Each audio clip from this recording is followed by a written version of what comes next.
অবশেষে pay scale কার্যকর আন্দোলনের চাপে আজ সারাদিন যমুনা ভবনে বৈঠক ছিল।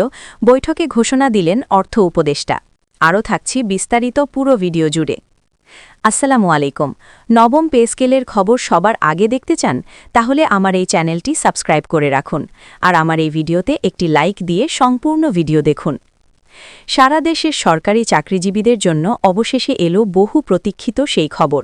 দীর্ঘদিনের অপেক্ষা, দাবি দেওয়া, আন্দোলন আর অনিশ্চয়তার অবসান ঘটিয়ে সরকার ঘোষণা দিল নবম জাতীয় পে স্কেল কার্যকর করা হচ্ছে। আজ যমুনা ভবনে অনুষ্ঠিত এক গুরুত্বপূর্ণ বৈঠকে অর্থ উপদেষ্টা আনুষ্ঠানিকভাবে এই ঘোষণা দেন। বৈঠক শেষে তিনি স্পষ্টভাবে জানান, নির্বাচন আসন্ন হলেও পে স্কেল বাস্তবায়ন নিয়ে আর কোনো ধরনের বিলম্ব হবে না। সরকারের সিদ্ধান্ত চূড়ান্ত, নবম জাতীয় পে স্কেল কার্যকর হবেই। গত কয়েকদিন ধরে সারা দেশে নবম পে স্কেল বাস্তবায়নের দাবিতে সরকারি কর্মচারীরা বিক্ষোভ মিছিল, সমাবেশ ও অবস্থান কর্মসূচি পালন করছিলেন। রাজধানী ঢাকা থেকে শুরু করে বিভাগীয় শহর, জেলা ও উপজেলা পর্যায়েও আন্দোলনের ঢেউ ছড়িয়ে পড়ে। কর্মচারীরা স্পষ্টভাবে জানিয়ে দেন, নবম পে স্কেল ঘোষণা না হওয়া পর্যন্ত তারা রাজপথ ছাড়বেন না। এই ধারাবাহিক আন্দোলনের চাপেই সরকার দ্রুত বৈঠকে বসতে বাধ্য হয়। আজকের বৈঠকটি ছিল অত্যন্ত গুরুত্বপূর্ণ। যমুনা ভবনে অনুষ্ঠিত এই বৈঠকে অর্থ উপদেষ্টার পাশাপাশি উপস্থিত ছিলেন জনপ্রশাসন মন্ত্রণালয়ের ঊর্ধ্বতন কর্মকর্তারা, অর্থ মন্ত্রণালয়ের প্রতিনিধিরা এবং সংশ্লিষ্ট দপ্তরের একাধিক সচিব। দীর্ঘ আলোচনা ও পর্যালোচনার পর অবশেষে সিদ্ধান্ত আসে, নবম জাতীয় পে স্কেল কার্যকর করা হবে। অর্থ উপদেষ্টা বৈঠক শেষে সাংবাদিকদের বলেন, সরকারি চাকরিজীবীরা দেশের উন্নয়নের মূল চালিকা শক্তি। তাদের ন্যায্য দাবি আমরা গুরুত্বের সঙ্গে বিবেচনা করেছি। নবম জাতীয় পে স্কেল বাস্তবায়নের বিষয়ে সরকার প্রতিশ্রুতিবদ্ধ। নির্বাচনের আগেই এর গেজেট প্রকাশ ও কার্যকর করা হবে। এই ঘোষণার পরপরই সরকারি চাকরিজীবীদের মধ্যে স্বস্তি ও আনন্দের আবহ ছড়িয়ে পড়ে। দীর্ঘদিনের অনিশ্চয়তার অবসান ঘটায় অনেকেই সামাজিক যোগাযোগ মাধ্যমে সন্তোষ প্রকাশ করেন। বিভিন্ন কর্মচারী সংগঠন সরকারকে ধন্যবাদ জানালেও তারা স্পষ্ট করে বলেন, ঘোষণার পাশাপাশি দ্রুত বাস্তবায়ন নিশ্চিত করতে হবে। নবম জাতীয় পে স্কেল কার্যকর হলে শুধু বেতন কাঠামোতেই পরিবর্তন আসবে না, বরং সরকারি চাকরিজীবীরা পাবেন একাধিক নতুন সুযোগ সুবিধা। এর মধ্যে রয়েছে বেসিক বেতন বৃদ্ধি, বাড়ি ভাড়া ভাতা পুনর্নির্ধারণ, চিকিৎসা ভাতা বৃদ্ধি, পরিবহন ভাতা উন্নীতকরণ এবং অন্যান্য ভাতা পুনর্বিন্যাস। সূত্র জানায়, নতুন পে স্কেলে গ্রেড সংখ্যা পুনর্বিন্যাস করা হতে পারে।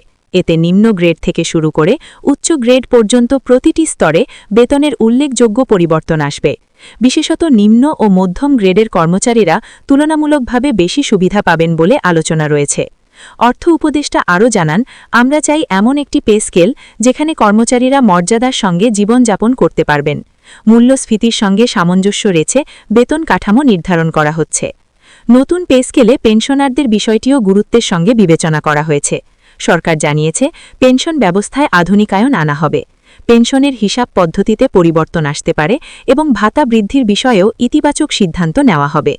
পেনশনার সংগঠনগুলোর দীর্ঘদিনের দাবি ছিল, বর্তমান বাজার দরের সঙ্গে পেনশনের পরিমাণ সামঞ্জস্যপূর্ণ নয়। এই বাস্তবতা মাথায় রেখে সরকার পেনশন কাঠামো পুনর্বিবেচনার উদ্যোগ নিয়েছে। আজকের বৈঠকে আরও আলোচনা হয়েছে টাইম স্কেল ও সিলেকশন গ্রেড সংক্রান্ত বিষয়ে। অনেক কর্মকর্তা ও কর্মচারী দীর্ঘদিন ধরে এসব সুবিধা থেকে বঞ্চিত হচ্ছেন বলে অভিযোগ ছিল।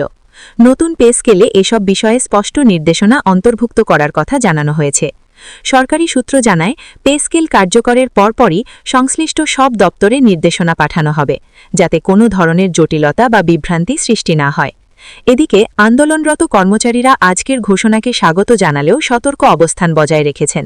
তারা বলছেন, গেজেট প্রকাশ ও বাস্তবায়নের রোডম্যাপ না পাওয়া পর্যন্ত আন্দোলন পুরোপুরি প্রত্যাহার করা হবে না। কর্মচারী নেতারা জানান, অতীতে একাধিকবার আশ্বাস দেওয়া হলেও বাস্তবায়নে বিলম্ব হয়েছে, তাই এবার তারা লিখিত আদেশ ও নির্দিষ্ট সময়সূচি দেখতে চান। অর্থ উপদেষ্টা এই বিষয়ে বলেন, সরকার কথা দিয়ে কথা রাখবে। খুব শীঘ্রই গেজেট প্রকাশ করা হবে, তারপর ধাপে ধাপে সব সুবিধা কার্যকর হবে। বিশেষজ্ঞদের মতে, নির্বাচনের আগে নবম পে স্কেল কার্যকর করার সিদ্ধান্ত সরকারের জন্য একটি গুরুত্বপূর্ণ রাজনৈতিক পদক্ষেপ। এতে সরকারি চাকরিজীবীদের মধ্যে ইতিবাচক বার্তা যাবে এবং সরকারের প্রতি আস্থা বাড়বে। একই সঙ্গে অর্থনীতিবিদরা বলছেন, পে স্কেল কার্যকরের ফলে সরকারের ব্যয় বাড়বে, তবে সরকার মনে করছে এটি দেশের সামগ্রিক অর্থনৈতিক গতিশীলতায় ইতিবাচক প্রভাব ফেলবে। নতুন পে স্কেলের মাধ্যমে সরকারি চাকরিতে আগ্রহ আরও বাড়বে বলেও ধারণা করা হচ্ছে। মেধাবী তরুণরা সরকারি চাকরিকে আরও আকর্ষণীয় হিসেবে দেখবেন।